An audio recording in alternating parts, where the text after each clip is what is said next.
الشیطان اللعین الرجیم بسم اللہ الرحمن الرحیم الحمد للہ معروف من غیر رؤیت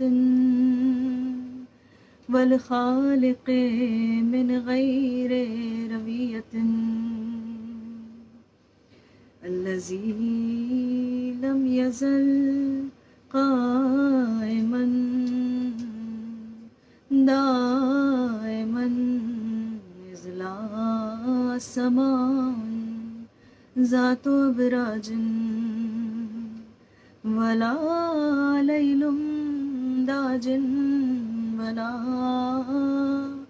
بحر ساجن ولا أرض ذات مہاد ولا خلق ذو اعتماد والصلاة والسلام والتحية والإكرام على نبي الرحمة وخازن المغفرة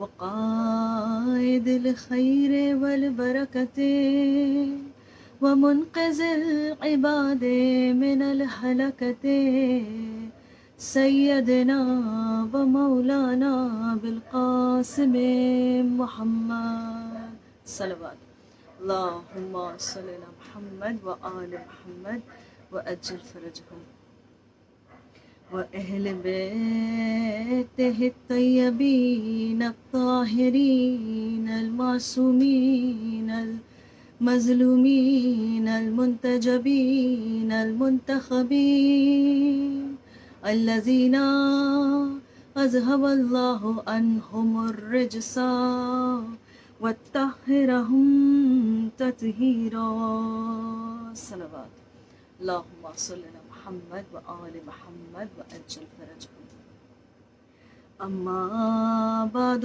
فقد قال الله تعالى في كتابه الحكيم والقرآن المجيد بسم الله الرحمن الرحيم قد جاءكم من الله نورا وكتاب مبين صدق اللہ العلی العظیم صلوات علی محمد و آل محمد اللہم صلی علی محمد و آل محمد و اجل فرجہم۔ ساری تعریفیں اس خدائے بزرگ و برتر کے نام کہ جس کے قبضہ قدرت میں کائنات کا ہر نظام ہے۔ درود و سلام محمد و آل محمد پر صلوات اللہم صلی علی محمد و آل محمد و اجل فرجہم۔ عزاداران سید الشہداء، یہ شکر کی منزل ہے، فخر کا مقام ہے، دعاؤں کی استجابت کی ضمانت ہے، اور یہ ایک ایسی مسرور کر دینے والی بات ہے، یہ ایک ایسا جذبہ ہے کہ اگر انسان اس کا درک کر لے، اگر اس کو اپنے دل میں سمجھ لے، تو پھر اس کی خوشی اور اس کے شکر کے اس احساس کی کوئی انتہا نہیں۔ وجہ اس کی یہ ہے کہ عزیزان گرامی، اس وقت ہم اور آپ اسی کام میں مشغول ہیں اس زمین پر کہ جو اللہ سبحانہ و تعالی آسمانوں پر مسلسل انجام دیتا ہے۔ وہ کیا ہے؟ ذکر محمد و آل محمد علیہم الصلاۃ والسلام۔ ایک درود پڑھ مل کر، اللہم صلی علی محمد و آل محمد وَأَجِّلْ فَرَجَهُمْ۔ قبل اس کے کہ میں سورہ مائدہ مبارک کی اس آیے مبارک کے ذیل میں حسب حیثیت کچھ آپ سے گزارش کروں، ایک واقعہ ہے کہ جس کو میں پہلے بیان کر دینا چاہتی ہوں تاکہ جو پریمائس ہے وہ کنفرم ہو جائے، جو زمین ہموار مجھے کرنی ہے آئندہ گفتگو کے لیے اس کی تمہید بن جائے انشاءاللہ۔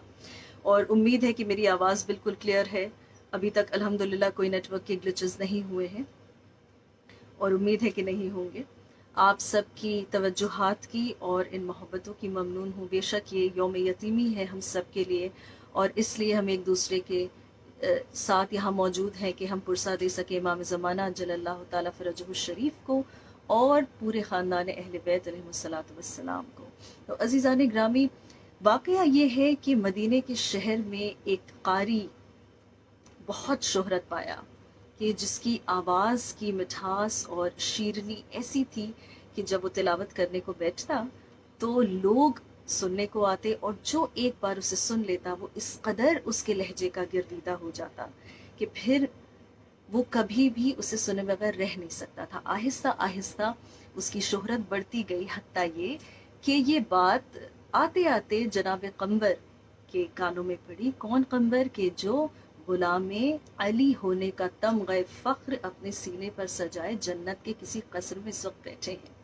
تو عزیزان گرامی، جناب قمبر نے جب یہ سنا لوگوں سے کہ ایک قاری قرآن ہے، اور دیکھیے یہی بات ہے کہ اہل بیت کے جو سچے چاہنے والے ہوتے ہیں ان کے دل میں تعصب نہیں ہوتا اور وہ عالم کی عزت کرتے ہیں، لیکن پھر بھی نتیجہ اس کا جب نکلے گا انشاءاللہ تب آپ دیکھیں گے کہ جناب قمبر نے جب یہ سنا کہ ایک قاری ہے قرآن کا جس کی اتنی شیریں آواز ہے، اتنا میٹھا انداز ہے اور ایسی لذت ہے اس کے لہجے میں کہ جو سنے ایک بار تو اس کا گرویدہ ہو جائے، انہوں نے ایک بار مولا کائنات سے کہا کہ مولا، میں نے سنا ہے کہ فلاں مقام پر ایک قاری قرآن ہے کہ جو جب قرأت کرتا ہے، جب وہ تلاوت کرتا ہے تو سب کے سب بہت غور سے اس کو سنتے ہیں اور ہر کوئی اس کی لہجے کا دیوانہ ہے۔ تو مولا نے کہا قمبر، کیا تم اس سے متاثر ہو گئے؟ کہا نہیں مولا، بس سننا چاہتا ہوں، تجسس ہے میرے دل میں سننا چاہتا ہوں۔ مولا نے کوئی جواب نہیں دیا۔ عزیزان گرامی، اگلے دن جب جناب قمبر نے دیکھا کہ پھر لوگ اسی کی بات کر رہے ہیں، پھر اسی کی بات کر رہے ہیں، بہرحال کتنے دنوں کا وقفہ ہے، 1 یا 2 دن کا وقفہ سمجھ لیں، کہ ایک دن جب نماز سے فارغ ہو گئے جناب قمبر تو آہستہ سے مسجد سے نکلے اور اپنی نالین اٹھائی اور چلے اس محلے کی طرف کہ جہاں وہ قاری اس شہرت والے کی آواز کے ساتھ موجود تھا۔ اور جب لوگ وہاں پہنچے تو جناب قمبر بھی ان میں موجود تھے، اور جب اس نے تلاوت شروع کی تو جناب قمبر نے دیکھا کہ بیجا تعریف بہرحال اس کی نہیں کی جا رہی ہے، بہت ہی میٹھا لہجہ ہے، بہت عمدہ انداز ہے تلاوت قرآن کا۔ عزیزان گرامی، چونکہ موضوع آج یہ ہے، یہ رمضان کی لیلۃ القدر کی مجلس ہے، یہاں پر یہ ذکر ہو رہا ہے، اس دن یہ ذکر ہو رہا ہے، لہٰذا چونکہ یہ مہینہ ہمیشہ منسوب کیا جاتا ہے، اس میں عظمتیں بہت ہے، لیکن اس کی سب سے بڑی عظمت یہی ہے کہ اس میں قرآن مجید کا نزول ہوا ہے۔ تو عزیزان گرامی، بس اسی کے ذیل میں آپ سے کچھ گفتگو کرنے لگی ہوں کہ جب جناب قمبر وہاں پہنچے تو انہوں نے جب سنا انہیں بہت اچھا لگا، اور جب وہ واپس آئے دوسرے دن جب مولا کے حضور میں آئے تو بات سلام کے جب مولا کے پاس بیٹھے تو مولائے کائنات نے ایک مرتبہ جناب قمبر کی طرف دیکھا اور کہا، سنائے قمبر؟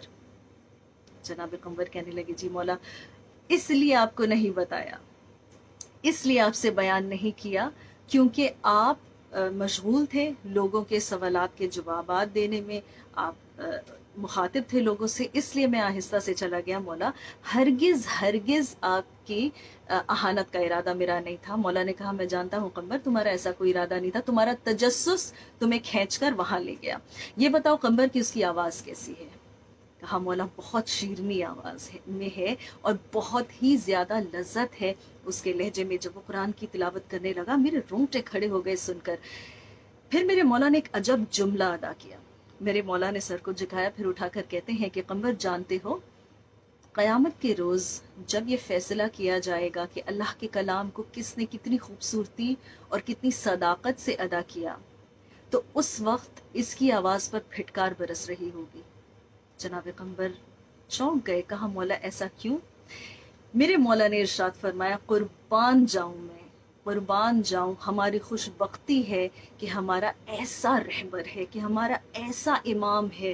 عزیزان گرامی، میرے مولا کائنات علی بن ابی طالب علیہ الصلوۃ والسلام ارشاد فرماتے ہیں کہ قمبر، جس دن اللہ نے اپنی توحید پر محمد مصطفیٰ صلی اللہ علیہ وآلہ وسلم کی رسالت پر اور میری ولایت پر تمام ارواح سے، تمام روحوں سے، جتنی سولز تھے عالم ارواح میں، the realm of the souls، عالم ارواح میں جتنی روحیں اللہ نے خلق کرنی ہیں، اس دنیا میں آنی ہے، سب جب یکجا تھیں تو اللہ نے وعدہ لیا تھا اور اس روز یہ توحید پر لبیک پکارا تھا، یہ رسالت پر لبیک پکارا تھا، لیکن جب میری ولایت کے اقرار کا سوال کیا گیا تو قمبر جو سینکڑوں آوازیں میں نے سنی اس میں اس قاری کی آواز شامل نہیں تھی۔ اللہ اکبر۔ عزیزان گرامی، when we are talking about super brains, when you're talking about intelligence taking over the world، جب ہم یہ باتیں کرتے ہیں کہ کوئی ایک ایسا ذہن ہو جو اس کائنات کی وسعت کو سنبھال لے، تو ہمیں دیکھنا چاہیے کہ ہمارے اماموں کے پاس یہ صلاحیت ہے۔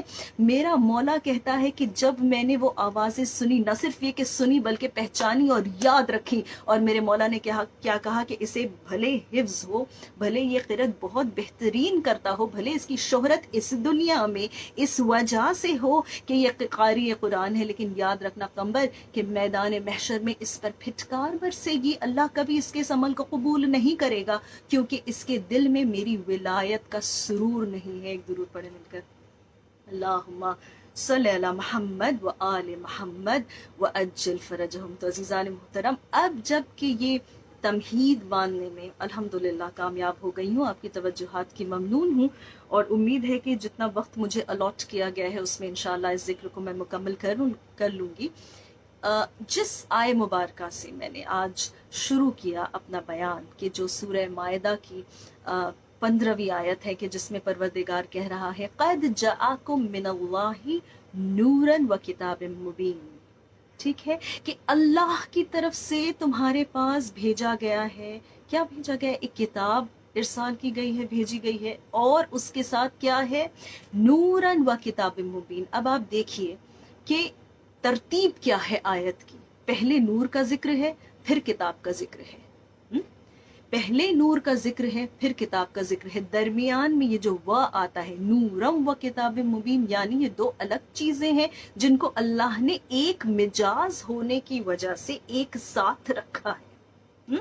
اب عزیزان گرامی، اگر قرآن کے طریقے کو آپ دیکھیں، جیسے ایک آئے مبارکہ ہے، میں اپنی طالب علمانہ انداز میں کہتی ہوں، مجھے زیادہ کچھ آتا نہیں، لیکن اپنی حیثیت کے حساب سے میں اس وقت آپ کے سامنے یہ مناقب پیش کرنے لگی ہوں کہ اگر آپ یہ دیکھیں، ایک آئے مبارکہ ہم ہمیشہ سنتے ہیں نا، الذی خلق الموت والحیات لابلوکم ایکم احسن عملا، کہ ہم نے خلق کیا موت کو اور حیات کو، الذی خلق الموت والحیات، جو زیادہ بڑی حقیقت ہے، جو زیادہ گرا قدر ہے، جس کا زیادہ وزن ہے، اللہ نے اس کو پہلے رکھا۔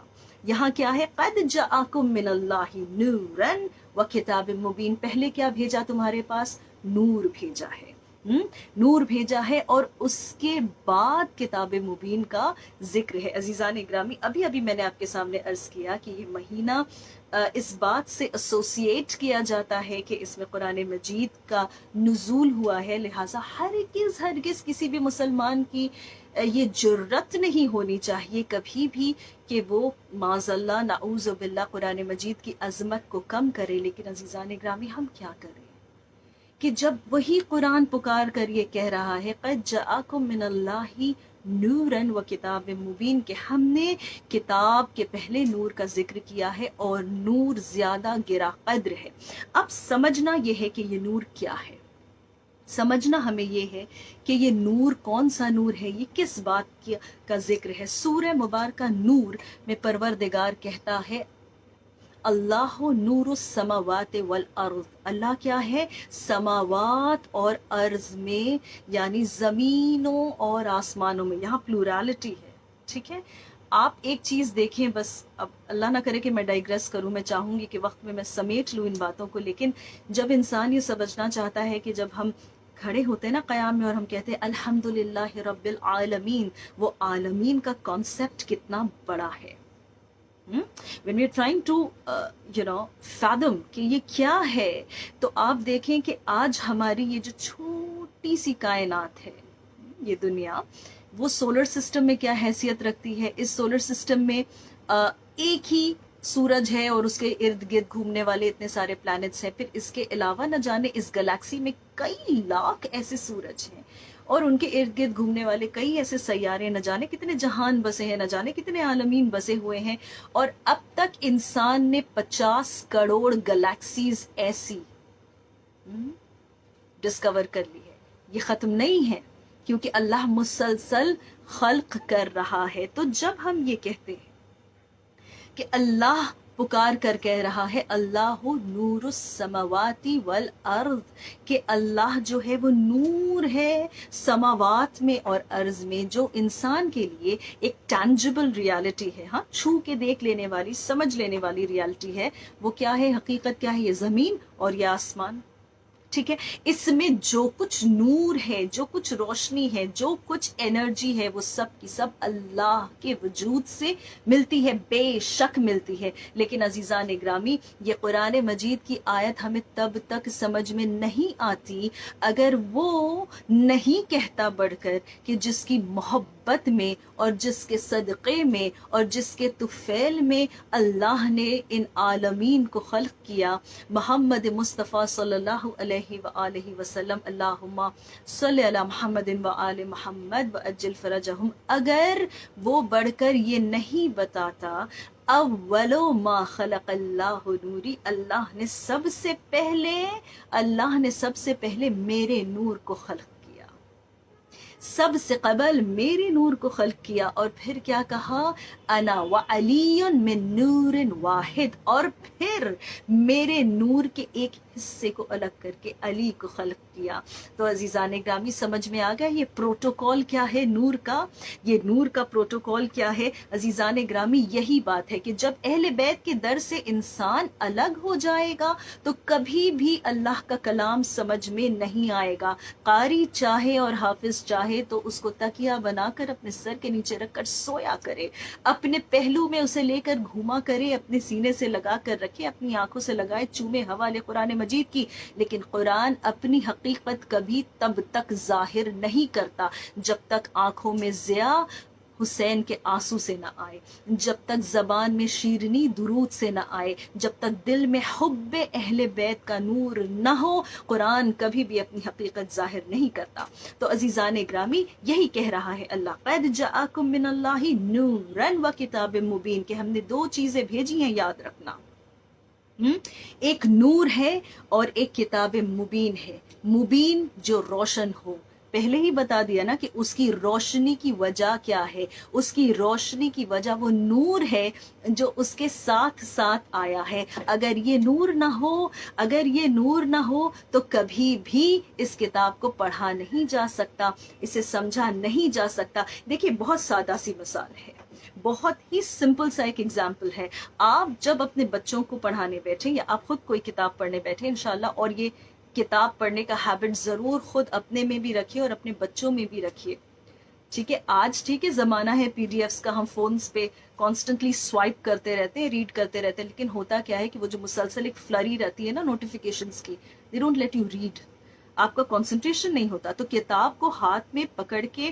پڑھنے کی جو لذت ہے اور جو طریقہ ہے وہ اس کی بات ہی کچھ اور۔ اپنے بچوں کو یہ ہیبٹ دیں، اور جب آپ اپنے بچے کو بٹھائیں پڑھانے کے لیے یا خود کوئی کتاب لے کر بیٹھے، فوراً آپ لائٹس بند کر دیں۔ آپ اندھیرے کمرے میں دعا کی کتاب، آج انشاءاللہ سب نے اعمال کیا ہوگا، ہے نا؟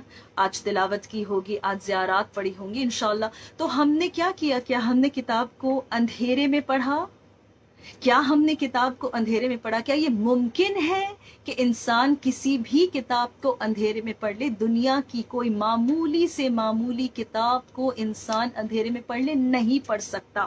پڑھنے کے لیے، کتاب کی اہمیت جاننے کے لیے، اس کو کھولنے کے لیے، اس کے مطالب کو درک کرنے کے لیے نور چاہیے، نور چاہیے، روشنی چاہیے۔ اسی لیے اللہ نے نور کا انتظام پہلے کر دیا، اور جو محتاجی ہے قرآن کی، بہت بڑا جملہ کہنے لگی ہوں، کہ جو محتاجی ہے قرآن کی کہ اس نور کے بغیر اس کا وجود ایک مخفی وجود رہے گا۔ اگر یہ نور نہ ہو زمانے میں، اگر محمد مصطفیٰ نہ ہو زمانے میں، اگر علی مرتضیٰ نہ ہو زمانے میں، تو کبھی بھی قرآن کی اہمیت امت کے سمجھ میں آ نہیں سکتی۔ درود پڑھیں مل کر، اللہم صلی علی محمد و آل محمد و عجل فرج۔ عزیزان گرامی، عرض میں آپ کے سامنے یہ کر رہی تھی کہ معمولی سے معمولی کتاب کو بھی آپ اندھیرے میں نہیں پڑھ سکتے، یعنی نور کا ساتھ میں ہونا بہت زیادہ ضروری ہے۔ اب چلے، اللہ کہہ رہا ہے کہ ہم نے نور کو بھیجا ہے، جو اس کی طرف سے آتا ہے وہ اس کی طرح پاک ہوتا ہے، اس کی طرح بے عیب ہوتا ہے، اس کی طرح لاریب ہوتا ہے۔ یہی کہتا ہے نا قرآن بھی، جب آپ اسے کھولتے ہیں کیا کہتا ہے کہ یہ کتاب لا ریب ہے، یہ کتاب بے عیب ہے۔ تو عزیزان گرامی، جب یہ کتاب لا ریب اور بے عیب ہے تو ظاہر ہے کہ اس کے ساتھ ساتھ آنے والا جو نور ہے، جو زیادہ گرا قدر ہے، جو زیادہ اہمیت رکھتا ہے، ظاہر ہے کہ وہ بھی لا ریب ہے، وہ بھی بے عیب ہے، وہ بھی عصمت کبریٰ پہ فائز ہے، وہ بھی امیکولیٹ ہے، وہ بھی فلالیس ہے، وہ بھی انفیلیبل ہے، وہ معصوم ہے، وہ معصوم ہے، وہ منصوص من اللہ ہے، وہ اللہ نے انوائنٹ کیا ہے، اللہ نے اس کو ویسا ہی بنایا ہے، ویسا ہی بھیجا ہے، اس کے ساتھ امکان ہی نہیں ہے غلطی کا۔ وہ تو لا ریب ہے، وہ تو بے عیب ہے، اس کے ساتھ امکان ہی نہیں غلطی کا۔ اور عزیزان گرامی، جیسے اللہ نے کہا کہ نور اور کتاب ہم نے ایک ساتھ بھیجی ہے، تو ظاہر ہے کہ اپنے سے نہ انسان کوئی کتاب یا صحیفہ بنا سکتا ہے، نہ اپنے سے کوئی نور سلیکٹ کر سکتا ہے کہ بس ہمیں اس کی پیروی کرنا ہے، نہیں کر سکتا۔ اسی آیت نے کلیئر کر دیا کہ ہدایت جب اللہ کرے گا تو اپنی طرف سے بھیجتا ہے، اپنی طرف سے بھیجتا ہے۔ تو عزیزان گرامی، یہ بحث ہی ختم ہو گئی نا کہ ہم کلبز میں بیٹھ کر کسے اپنا خلیفہ بنائیں، یہ بحث ہی یہیں ختم ہو گئی۔ تو عزیزان گرامی، بہرحال مجھے اس طرف اس وقت نہیں جانا، میں ڈائگریس نہیں کرنا چاہتی اپنے ٹاپک سے۔ تو جب دونوں چیزیں ایک ساتھ آئی ہیں تو دونوں کی اہمیت بھی ہمیشہ ایک ساتھ رہنا چاہیے۔ اور آپ ایک چیز دیکھیں کہ جب اللہ نے دونوں کو ایک ساتھ رکھا ہے تو پھر یہ حسبنا کتاب اللہ بولنا کتنی غلط بات ہے، کیونکہ اللہ نے کہا کہ میں نے نور کو ساتھ میں بھیجا ہے، اور نور کون ہے؟ اولو ما خلق اللہ نوری، اولو ما خلق اللہ نوری انا و علی من نور واحد، کہ میں اور علی ایک ہی نور کے دو ٹکڑے ہیں۔ تو عزیزان گرامی، دو حصے ہیں۔ اب آپ ایک چیز دیکھیں، میں نے ابھی آپ کے سامنے عرض کیا نا کہ کسی بھی کتاب کو اگر آپ پڑھنا چاہتے ہیں، اگر آپ چاہتے ہیں کہ وہ کتاب آپ کو کچھ سکھائے، آپ کی ہدایت کرے، معاف کیجیے گا، تو آپ کیا کرنا ہوگا؟ آپ کو اسے روشنی میں پڑھنا ہوگا۔ اور ظاہر ہے کہ یہ جو نور اس کے ساتھ آیا ہے یہ اس پہ سبقت رکھتا ہے، یہ اس سے سپیریئر ہے۔ تو ایک لحاظ سے آپ دیکھیں کہ اللہ کہنا چاہتا ہے کہ اگر تمہیں میرا کلام پڑھنا ہے تو میرے ہادی سے رجوع کرو، میرے ہادی کا کردار دیکھو، دیکھو کہ وہ تم سے کیا کہہ رہا ہے۔ کیا کوئی کتاب، کوئی صحیفہ پنوں میں آسمان سے اتری؟ نہیں عزیزان گرامی، یہ وسیلوں سے آئی ہے، یہ سینہ مصطفیٰ پہ اتری ہے۔ اور اتنا گرا قدر کلام پروردگار کا کہ اگر پہاڑوں پر اترے تو وہ رتی اور ریزوں میں تبدیل ہو جائے، لیکن یہ سینہ محمد ہے صلی اللہ علیہ وآلہ وسلم ہے کہ جو اس کے وزن کا متحمل ہے، جس کے اندر اتنا نور ہے کہ یہ اللہ کے کلام کے نور کو برداشت کرتا ہے، اور اتنی امانت داری ہے کہ زیر و زبر کی تبدیل کے بغیر اسے امت تک پہنچاتا ہے۔ تو سمجھ میں آ گیا کہ کتاب مبین تم کو ہاتھ میں تو بہرحال مل نہیں سکتی، اس کے لیے تمہیں در مصطفیٰ پہ سر کو جھکانا ہوگا، اس کے لیے تمہیں میرے رسول کو ماننا ہوگا، اس کے لیے اس کی عزت اور احترام کرنا ہوگا، تب کہیں جا کے تم یہ سن سکتے ہو کہ میں نے کہا کیا ہے۔ میں تمہیں اس قابل نہیں سمجھتا کہ تم سے مخاطب ہوں، میں جب تم سے مخاطب ہوتا ہوں تو میں اپنے رسول کے وسیلے سے مخاطب ہوتا ہوں، اپنے امام کے وسیلے سے مخاطب ہوتا ہوں۔ تو عزیزان گرامی، جب اللہ نے یہ انتظام کیا ہے، ظاہر ہے کہ یہ جو نور ہے، یہ جو نور ہے، یہ استاد ہے کہ جو اس کتاب کو پڑھائے گا۔ اب آپ ایک کتاب لے کر کسی کو بیٹھیے پڑھانے کے لیے، میں خود ٹیچر ہوں، میں آپ سے بتاتی ہوں، اور میں لٹریچر پڑھاتی ہوں، جب تک پورا ٹیکسٹ میں خود نہیں پڑھ لیتی سوال ہی نہیں اٹھتا کہ میں اس پہ ایک بھی لیکچر لے سکوں۔ اٹس امپاسبل، ہو ہی نہیں سکتا ہے، کیونکہ جب تک شروع سے لے کر آخر تک میں نے اسے نہ پڑھا ہو، مجھے معلوم ہی نہیں ہوگا کہ اس کا مطلب کیا ہے. جب تک شروع سے لے کر آخر تک میں نے اسے نہ پڑھا ہو مجھے معلوم ہی نہیں ہوگا کہ اب اگلے صفحے میں کیا آنے والا ہے, اب اگلے پنے میں کیا آنے والا ہے, یہ بات کہاں جا کے ٹھہرے گی, کون سی بات کس چیز کا مطلب واضح کرے گی. تو عزیزان گرامی یہ بھی سمجھ میں آ گیا, یہ بھی سمجھ میں آ گیا کہ اگر ہم پڑھنا چاہتے ہیں, اگر ہم پڑھانا چاہتے ہیں کسی کو بھی کوئی بھی کتاب, تو اس کا کل علم ہمارے پاس پہلے ہونا چاہیے, اس کے بعد کہیں جا کے شاگرد تک ہم کچھ پہنچا پائیں گے. تو عزیزان گرامی قربان جائیں ہم ایسے نور پر, قربان جائیں ہم ایسے ہادیوں پر کہ جن کے پاس کل علم ہے کتاب کا, کل علم ہے کتاب کا, اور تب کہیں جا کے امت کو وہ اس کا درس دینے کے لیے اس دنیا میں بھیجے گئے. اور عزیزان گرامی کتنی خوبصورت یہ بات ہے کہ استاد کا علم اس کتاب سے زیادہ ہوتا ہے جس کو وہ پڑھا رہا ہوتا ہے. آپ دیکھیں میں ہمیشہ ایک بہت سادہ سی مثال دیتی ہوں کہ آپ سارے سبجیکٹس اپنے بچوں کو پڑھا لیجئے. I keep coming back to this, ٹھیک ہے, کہ آپ ساری کتابیں اپنے بچوں کو پڑھا لیجئے. ایک سبجیکٹ لوگوں سے ہینڈل نہیں ہوتا, یا تو کوئی نئی زبان, کوئی نئی لینگویج ہو, وہ آسان نہیں ہوتا بچے کو پڑھانا. ابھی ایک چیز میں دیکھتی ہوں, ایک ٹرینڈ کے کمپیوٹر سٹڈیز عموماً مائیں یا جو باپ والد ہیں گھر میں وہ نہیں پڑھا پاتے, اس لیے کہ انہوں نے اس تھیوری کو ویسے نہیں پڑھا ہے, ان کی نالج اس ایریا میں نہیں ہے. تو عزیزان گرامی اب ذرا سوچئے کہ قرآن مجید جو ام الکتاب ہے, جس کے بارے میں خدا کہتا ہے, قرآن مجید میں درج کرتا ہے اس بات کو کہ اس میں ہر شے کا ذکر ہے, ہر خشک و تر کا ذکر ہے, ہر چیز جو پہلے آئی ہے اور جو آنے والی ہے ہر چیز کا ذکر ہے. تو کتنے کمال کا وہ ذہن ہے کہ جس میں اس کتاب کا کل علم ہے. ایک درود پڑھیں مل کر, اللہم صلی علی محمد و آل محمد و اجل فرجہم. ایک درود پڑھیں مل کر.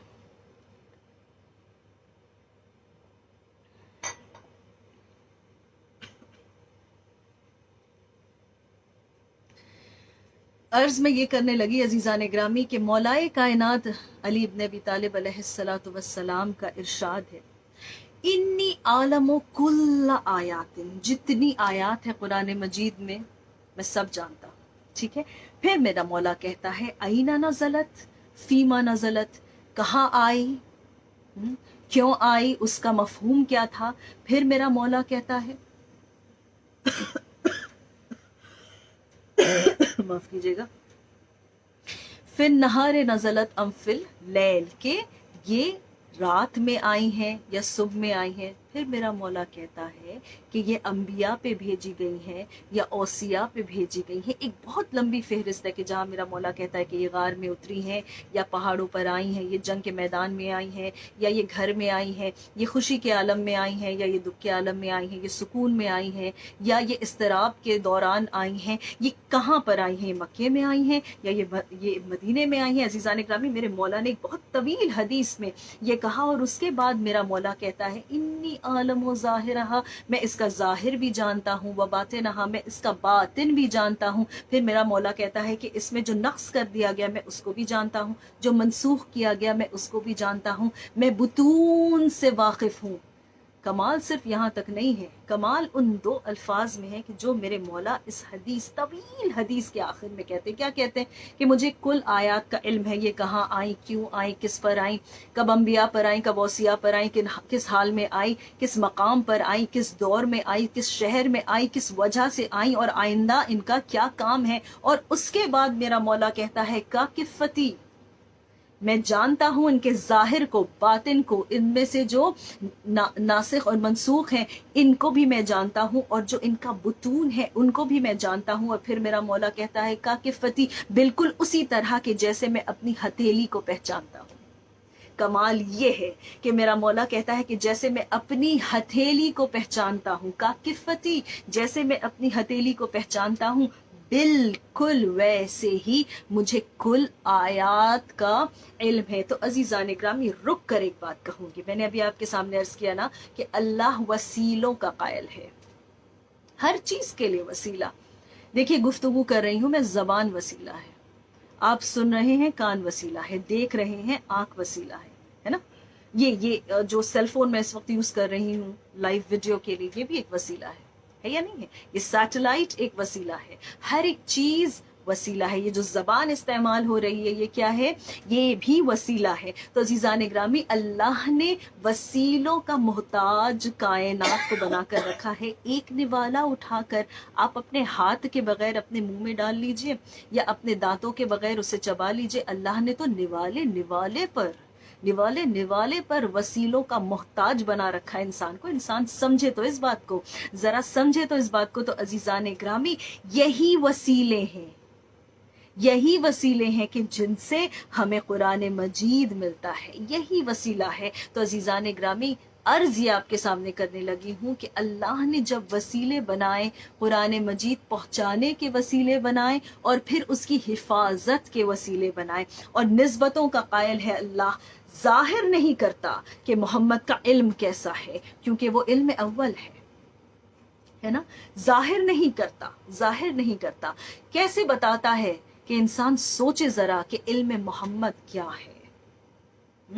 علم محمد کیا ہے؟ بہت آسان کر دیا رحمت للعالمین نے اپنی امت کے لیے ایک جملہ کہہ کر، انا مدینۃ العلم و علی ان بابہا. انا دار الحکمہ و علی ان بابہا. دیکھو میں شہر علم ہوں اور علی اس کا دروازہ ہے. میں دار الحکمت ہوں اور علی اس کا دروازہ ہے. یعنی اگر دروازہ اتنا شاندار ہے تو یہ سوچو کہ پھر وہ اندر جو شہر ہے وہ کیسا ہوگا. اگر دروازہ اتنا شاندار ہے تو وہ قصر کیسا ہوگا. اگر شاگرد ایسا ہے کہ منبر پر بیٹھ کر سلونی کا دعویٰ کرے اور ہر بار ہر کسوٹی پہ کھرا اترے کہ اس کے جیسا کوئی عالم نہ ہو، مسلمان تو چھوڑ دیجئے جو خدا کو نہ مانتا ہو وہ بھی علی کے علم کا قائل ہے، وہ بھی علی کے علم کا قائل ہے. ایسا ایک ہیرو، اتنا پاپولر ایک پرسنالٹی کائنات میں دوسری کوئی نہیں. عزیزان گرامی کیوں ہیں یہ فضیلتیں میرے مولا کے پاس؟ تاکہ ہمیشہ انہیں دیکھ کر ہم سوچتے رہیں کہ یہ علم جو آیا ہے یہ محمد کی زبان چسانے کا اثر ہے. اگر شاگرد ایسا ہے تو استاد کیسا ہوگا، امت کی حیثیت کیا کہ سمجھ لے کہ محمد کا کیا مقام ہے. عزیزان گرامی ابھی تو ہم غلام محمد کو دیکھ کر حیران ہیں، ہم دم بخود ہیں، ہم ہوش میں نہیں آ پاتے. بس ایک سرور پیدا ہوتا ہے دل میں، ایک جنون پیدا ہوتا ہے دل میں کہ جب ہم اپنے مولا کے بارے میں سوچتے ہیں اور سر شکر کے سجدوں میں جھک جاتا ہے کہ پروردگارہ تیرا شکر ادا ہم کیسے کریں کہ تو نے ہمیں ایسی گودوں میں پیدا کیا کہ جہاں ماؤں نے ہمیں گھٹی میں یا علی اور یا حسین کہنا سکھایا ہے. عزیزان گرامی اس کے لیے شکرانے کی نماز ادا کیا کیجئے. جب آپ قرآن مجید کھولا کیجئے، جب بھی منہ سے بسم اللہ الرحمن الرحیم نکلے، یاد رکھیے ہمیشہ اپنے مولا کے لیے شکر کا سجدہ ادا کیا کیجئے. ہر کسی کے پاس علی کا عشق نہیں ہے، ہر کسی کے پاس علی کی محبت نہیں ہے، ہر کسی کو یہ نصیب نہیں ہوتا. عزیزان گرامی ہے کوئی ایسا دوسرا رہبر کسی قوم کا کہ جو یہ کہے کہ جو کچھ قرآن مجید میں ہے، ام الکتاب ہے نا، مدر آف آل بکس، ٹھیک ہے، اس میں اللہ کا یہ ولی کہتا ہے کہ جو کچھ قرآن مجید میں ہے وہ سورہ الحمد میں ہے، جو کچھ الحمد میں ہے وہ بسم اللہ الرحمن الرحیم میں ہے، جو کچھ بسم اللہ الرحمن الرحیم میں ہے وہ اس بے میں ہے، جو کچھ بے میں ہے وہ اس کے نقطے میں ہے. اور پھر کہتا ہے میرا مولا انا نقطۃ تحت البا، کہ میں وہ نقطہ ہوں جو با کی شکل مکمل کرتا ہے. یعنی اگر تمہارا مجھ پہ عقیدہ نہیں ہے تو قرآن مجید تمہیں کہیں پر بھی کوئی فائدہ نہیں پہنچائے گا. ایک درود پڑھے مل کر، اللہم صلی علی محمد و آل محمد و عجل فرجہم. اب ذرا ایک بات عرض کروں عزیزان گرامی کہ وہ لوگ جو بدقسمتی سے حسبنا کتاب اللہ آج بھی مانتے ہیں، الگ ہیں اہل بیت کے در سے، ان کی تو بات ہی ہم نہیں کرتے. لیکن ہم ذرا اپنا سیلف اسیسمنٹ کریں کہ ہم وہ ہیں کہ جن کے پاس یہ کتاب بھی ہے اور یہ نور بھی ہے. اور الحمدللہ سبحان اللہ، کیا بلند بختی ہے ہماری، کیا خوش قسمتی ہے ہماری کہ زمانے کا علی معاف کیجیے گا، زمانے کا علی امام زمانہ جل اللہ تعالی فرجہ شریف آج بھی ہمارے اوپر نظر رکھے ہوئے. ہم بھلے ہی غافل رہے ان کے وجود سے، لیکن ہمارا یہ مولا ہمارے اعمال دیکھ کر روتا ہے. ہم اسے یاد کریں نہ کریں یہ ہمیں مسلسل یاد رکھتا ہے۔ آج جو اس روحانی عمل کو آپ انجام دے رہے ہیں، یہ جو آرگنائز آپ نے کیا ہے، یہ جو آپ سن رہے ہیں اس وقت، یہ سعادت مندی، یہ توفیق بھی اسی علی نے آپ کو دی ہے، اس زمانے کے علی نے آپ کو دی ہے۔ جب تک ان کا پرمیشن نہ ہو، جب تک ان کا اذن نہ ہو، ممکن ہی نہیں ہے کہ کوئی کبھی ذکر اہل بیت کر سکے، اور ممکن ہی نہیں ہے کہ وہ ذکر کبھی قبول ہو سکے۔ تو عزیزان گرامی، جن کے پاس یہ کتاب ہے وہ کتاب کو کبھی کھول کر پڑھیں، تو جن کے پاس یہ نور ہے وہ اس کے کردار پہ کبھی نظر تو ڈالیں۔ عزیزان گرامی، ایک کوئی ایسا رہبر اس دنیا میں دکھائیے، کوئی ایسا بادشاہ، کوئی ایسا حکمران اس دنیا میں دکھائیے کہ جس نے اس قدر صبر اور ضبط سے کام لیا ہو۔ دیکھیے، جس کے پاس قوت نہیں ہے اس کے لیے صبر کرنا آسان ہے، جس کے پاس طاقت نہیں ہے اس کے لیے صبر کرنا آسان ہے، لیکن جس کے پاس کل کائنات کا اختیار ہو، وہ اگر ضبط کر جائے، وہ اگر صبر کر جائے، تو پھر اس کا صبر کتنا عظیم ہے۔ عزیزان گرامی، جس وقت جناب سیدہ کے بطن پر، سلام اللہ علیہا کے بطن پر حملہ کیا گیا اور جناب محسن کی شہادت ہو گئی، میرے مولا نے کیا کہا؟ میرے مولا نے کہا کہ میں نے اپنے رسول سے وعدہ کیا ہے، ورنہ میں مدینے کی گلیوں کو خون سے بھر دیتا۔ یہ میرے مولا کے الفاظ ہیں، وعدہ نبھانا، اپنے زمانے کے معصوم سے کیا ہوا وعدہ نبھانا۔ مولا سکھلا رہے ہیں ہمیں، پھر کیا کہتے ہیں؟ پھر میرا مولا یہ کہتا ہے کہ میں نے صبر کیا، مجھے یہ بشارت دے دی گئی تھی کہ میری اولاد ضائع ہو جائے گی، میرے بچے کا قتل ہو جائے گا بطن فاطمہ میں، لیکن مجھ سے یہ وعدہ لیا گیا اور میں نے یہ وعدہ نبھایا۔ عزیزان گرامی، آپ کو معلوم ہے کہ اس کے بعد جب مولا کائنات کے گلے میں رسی باندھ کر کھینچتے ہوئے، زبان کٹتی ہے بیان کرتے ہوئے، کھینچتے ہوئے لے کر چلے نا بیعت لینے کے لیے، بیعت لینے کے لیے، جبکہ سن چکے تھے رسول سے، کیا کہا تھا رسول نے؟ یا علی مثلو کا مثل الکعبہ، تمہاری مثال کعبے کی طرح ہے، تم کسی کے پاس نہیں جاتے، ہر کوئی اپنی محتاجی اور غرض سے تمہارے پاس آئے گا علی، یاد رکھنا۔ عزیزان گرامی، اسی مولا کائنات کے گلے میں رسی کھینچ کر جب لے جا رہے تھے نا، راستے میں ایک یہودی کی نظر پڑی، اس نے اپنے پاس کھڑے مسلمان سے کہا کہ میں اسلام لانا چاہتا ہوں۔ اس نے کہا یہ عجیب موقع ہے، تم دیکھ نہیں رہے ہو کیا ہو رہا ہے، تمہاری نظر وہاں نہیں ہے؟ کہا میں اسلام لانا چاہتا ہوں۔ کہا اچانک، کہا سنو، میں خیبر میں اس وقت موجود تھا جب میں نے اسی شخص کو، اسی جوان کو، یہ جو حیدر ہے، میں نے اسے دیکھا تھا کہ کس طرح اس نے اپنی انگلیوں پر اس در خیبر کو اٹھایا تھا، کس طرح اس نے اکھاڑ دیا تھا، کس طرح اس نے اس قلعے کو زیر کر دیا تھا، کیسے سب کو پچھاڑ دیا تھا اور کیسے اس کے پیر ہوا میں تھے۔ وہ کہتا ہے میں عینی گواہ ہوں۔ آج جب میں نے یہ دیکھا کہ اسی طاقت، اسی قوت اور اسی قدرت والے شخص کے گلے میں رسی ہے، لیکن وہ ایک لفظ نہیں کہتا، تو میرا دل اس کی طرف جھک گیا ہے یہ سوچ کر کہ جس کے اندر ایسی ظرفیت ہو، ضرور اس کا دین سچا ہے، ضرور اس کا دین سچا ہے۔ عزیزان گرامی، مجھے اندازہ ہے کہ آپ کی آنکھیں چھلک اٹھی ہیں۔ دیکھیں، یہ ہادی ہوتا ہے جس کی ہر ادا ہدایت ہے۔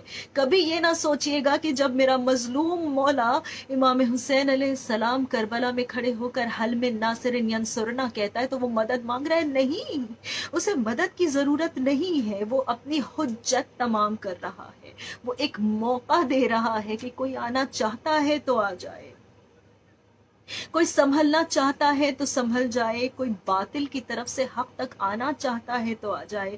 ہاں عزیزان گرامی، یہ ہدایت ہے۔ میرا مولا وہ ہے کہ جس نے ہمیشہ خاموشی سے کام لیا، حق تلفی ہوتی رہی میرے مولا کے ساتھ۔ میرے مولا نے کیا کہا کہ میں گوشہ نشینی اختیار کروں گا، میں گوشہ نشینی اختیار کروں گا، میں امت کا نقصان نہیں دیکھ سکتا۔ کیوں؟ یہ امت کا باپ ہے نا، امت کا باپ ہے نا، یہ کبھی امت کا نقصان نہیں دیکھ سکتا۔ ہاں عزیزان گرامی، اور اس کے بعد جو خدمت خلق میرے مولا نے کی ہے، جو کچھ کیا کوفے میں، آپ ایک چیز دیکھیں کہ کوفہ اس وقت اس قدر بد انتظامی کا شکار تھا، اس وقت میرے مولا نے اپنا دارال حکمہ وہاں پر ملتوی کیا، ٹرانسفر کیا۔ منتقل کرنے کے بعد میرے مولا نے اس بستی کو، کہ جس کے بارے میں خود میرا مولا کہتا تھا کوفی لا یوفی، ان سے وفا کی امید نہ کرنا کبھی، اس بستی میں میرے مولا نے کیا کیا کہ جب میرے مولا کے جنازے کو غسل دینے لگے نا، بیٹے ایک مرتبہ دیکھا کہ پیٹھ پر گھٹوں کے نشان ہیں، پیٹھ پر گھٹوں کے نشان۔ عزیزان گرامی، اہل بیت میں دو ایسے علی ہیں کہ جن کی پیٹھ پر گھٹوں کے نشان تھے، گٹے پڑے ہوئے تھے۔ کیوں؟ ایک میرا مولا سجاد اور ایک میرا مولا کائنات۔ کیوں؟ پیٹھ پر ہمیشہ بوجھ اٹھا کر رات کو کوفے کی گلیوں میں چل کر دریافت کر کے کہ کون بھوکا ہے، اس تک روٹیاں پہنچانے کی ذمہ داری میرے مولا کی تھی۔ عزیزان گرامی، ایک واقعہ میں آپ کے سامنے پیش کرنا چاہتی ہوں کہ جو میں نے ہمیشہ بارہا اپنی والدہ سے سنا۔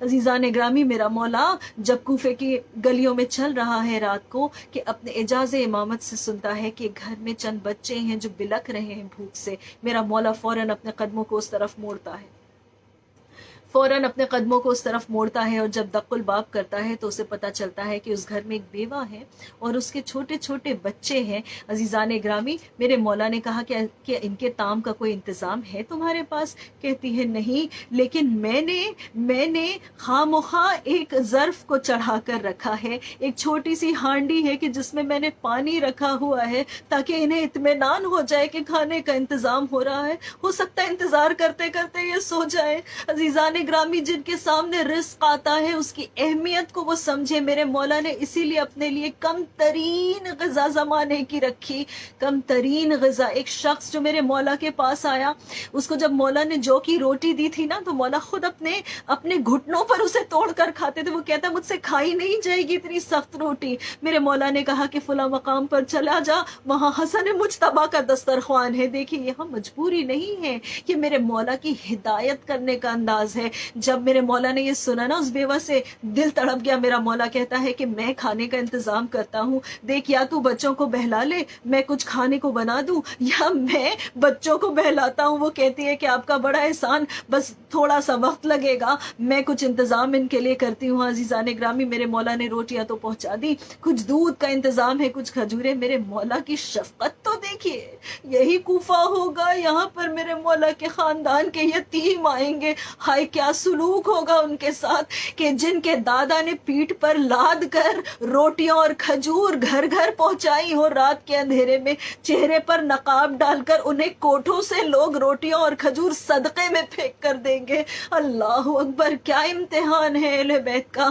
عزیزان اکرامی، میرے مولا نے سارے یتیموں کو اپنے پاس سمیٹا، اپنی گود میں بٹھایا، اس قدر محبت تب تک بہلاتے رہے کہ جب تک ان کی ماں نے ان کے کھانے کا انتظام نہ کر لیا۔ جب میرے مولا جانے لگے نا، دامن میں الجھتے تھے بچے، دامن میں۔ ارے یتیموں سے محبت کون کرتا ہے؟ میرا مولا کوفے کے یتیموں سے کہتا تھا، دیکھو کبھی یہ نہ کہنا کہ تمہارے سر پہ کوئی سایہ نہیں ہے۔ جب تم سے کوئی پوچھے نا کہ کون ہے جو تمہارا سرپرست ہے، کون ہے کہ جو تمہارا کفیل ہے، کون ہے جو تمہارا خیال رکھتا ہے، تو میرا نام لے لینا، کہنا علی ابن ابی طالب ہمارا سرپرست ہے، علی ابن ابی طالب ہمارا کفیل ہے۔ اللہ اکبر، جزاکم ربکم، خدا آپ کو کسی غم میں نہ رلائے سوائے غم محمد وآل محمد کے۔ ہاں عزیزان گرامی، یہی شب ہے، یہی شب کہ جب کوفے کے یتیم ہر ایک دروازے کے باہر کھڑے ہیں۔ اس دروازے کا یہ عالم ہے کہ باہر محب بیٹھے ہیں، کوئی سر پہ ہاتھ رکھا ہے، کوئی زارو قطار گریا کر رہا ہے، کوئی ہاتھ دعا میں اٹھایا ہوا ہے، بس ایک ہی دعا ہے، پروردگار ہمارے مولا کو صحت یاب کر دے۔ ارے صحن میں لوگ تیار ہیں کہ مولا آپ اگر اشارہ کر دے تو ہم انتقام لینا چاہتے ہیں اس ضرب کے۔ اسی صحن کو پار کر کے ایک کمرہ ہے کہ جس میں ایک بستر ہے، کہ جس میں شیر خدا اس وقت کرب سے تڑپ رہا ہے، اس قدر زہر سراحیت کر چکا ہے سر میں کہ دماغ تک پہنچ گیا ہے۔ ارے دماغ کے بیچوں بیچ پہنچ گیا ہے۔ طبیب آتا ہے، چاہنے والا ہے، تڑپ کر رو کر کہتا ہے کوئی طریقہ نہیں ہے کوئی طریقہ بچانے کا، ہاں لیکن اس کرب کا آرام صرف ایک چیز سے ہو سکتا ہے، صرف ایک چیز سے ہو سکتا ہے کہ اگر انہیں دودھ کی غذا دی جائے۔ ہاں عزیزان گرامی، روتا بلکتا وہ جب گھر سے نکلا نا میرے مولا کے، یہ کہتا ہوا نکلا کہ کوفے والوں، اب علی تھوڑی دیر کا مہمان ہے، جسے چاہتا ہے، جو چاہتا ہے کہ اس کی خدمت کرے، ارے دودھ لے کر پہنچے۔ ہاں عزیزان گرامی، عجیب بات ہے کہ پہنچنے والوں میں سب سے پہلے تحفتاً جو اپنی رات کی غذا لے کر پہنچے وہ ننھے چھوٹے بچے تھے کہ جن کے ہاتھوں میں چھوٹے چھوٹے کوزے تھے، اس میں تھوڑا تھوڑا دودھ تھا، لے کر دروازے پر پہنچے ہیں۔ بس ایک صدا کہ مولا یہ تحفہ ہم لائے ہیں آپ کے لیے، ہم نے سنا یہ آپ کے آرام کا باعث بن سکتا ہے، مولا یہ ہم آپ کے لیے لائے ہیں۔ ہاں عزیزان گرامی، مجھے تفصیل میں نہیں جانا، بس اتنا سن لیجئے کہ امام حسن کو واپس جب بھیجا میرے مولا نے تو کیا کہا حسن جا کر ان کا شکریہ ادا کرو، کہو کہ علی تم سے بہت خوش ہے کہ تم نے مظلوم کی حمایت کی ہے، لیکن یاد رکھو اے بچوں کہ علی کبھی یتیم کا حق نہیں لیتا۔ یہ امت کو اشارہ تھا کہ جس نے رسول کی یتیمہ کا حق مارا تھا، کہ جو آنے والے زمانے میں ارے علی کے یتیموں پر اس قدر قہر ڈھانے والا تھا۔ جزاکم ربکم، خدا آپ کو کسی غم میں نہ رلائے سوائے غم محمد وآل محمد کے۔ ہاں عزیزان گرامی، بس بیٹیوں کا یہ عالم ہے، بیٹیوں کا یہ عالم۔ ایک منظر آپ کے سامنے پیش کروں، پھر شہادت اور پھر ختم۔ بس صاحب شاید میں اپنے وقت سے ذرا آگے نکل گئی ہوں، معذرت کے ساتھ۔ ہاں عزیزان گرامی، ایک بات یہ ہے کہ جب میرے مولا کو ضربت لگی اور میرے مولا کو کمبل میں لپیٹ کر میرا مولا کہتا ہے نا کہ مجھ سے اب چلا نہیں جاتا، ارے بیٹوں نے گلی میں لپیٹا اور اس کے بعد جب لے کر آنے لگے، بار بار جب دیکھتے تھے کہ چل رہے ہیں ساتھ میں، امام حسین کی آنکھوں سے آنسو جاری ہیں، ہاتھ کو پکڑ کر کہتے تھے حسین صبر کرو، دیکھو میرے چاہنے والے پیچھے ہیں، مایوس نہ ہو جائے۔ کتنی پرواہ ہے علی کو اپنے جانے والوں کی۔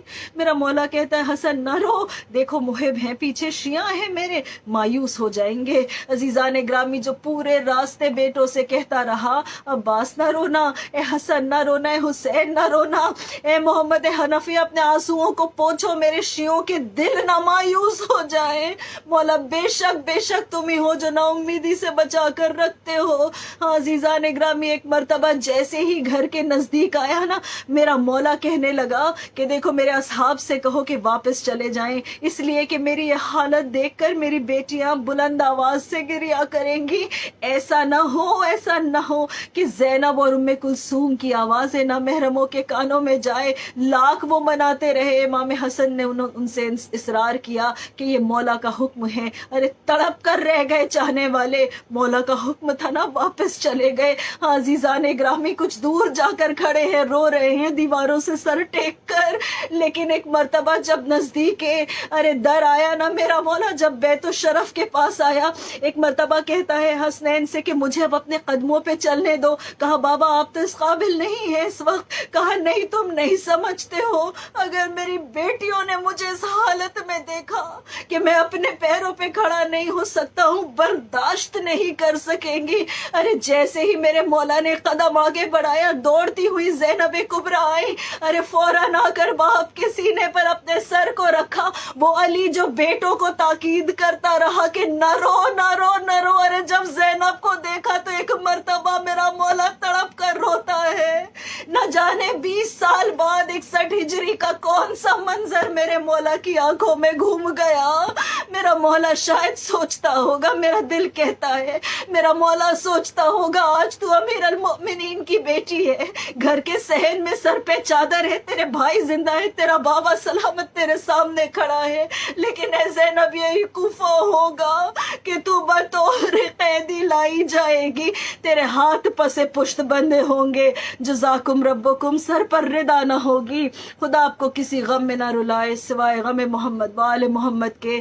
ہاں عزیزان گرامی، وہ وقت بھی آیا کہ جب میرا مولا اس دنیا کو چھوڑ کر جانے لگا،